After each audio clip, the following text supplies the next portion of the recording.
Lake Eyre in flood is a natural wonder, attracting thousands of tourists. But it's also a site said to be sacred in local Aboriginal culture.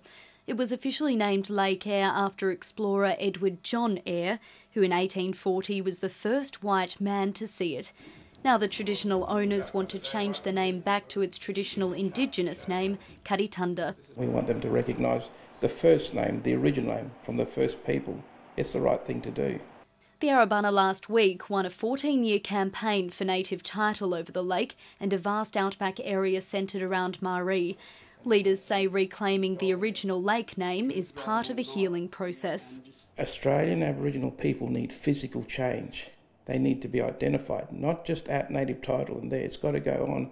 They need to identify their names, and with changing of Lake Eyre is a true way step forward in reconciliation.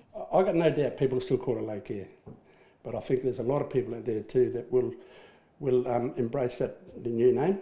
Well, not the new name, the old name, the proper name, and we might end up with a scenario similar to Ayers Rock. The state government says there's a range of options, including dual naming rights, but the decision lies with the Geographical Names Board. It just needs to be weighed up with the other interests as well. Obviously, Lake Eyre has some important historical connections to European settlement, and others may think that that's an important thing to retain. The usually dry Lake Eyre has now flooded 4 years in a row, attracting wildlife and thousands of tourists.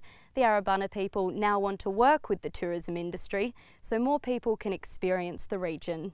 But the Arabana will still ask for sailing on the lake to be banned, a move the Lake Eyre Yacht Club says it will fight. Nicola Gage, ABC News, Port Augusta.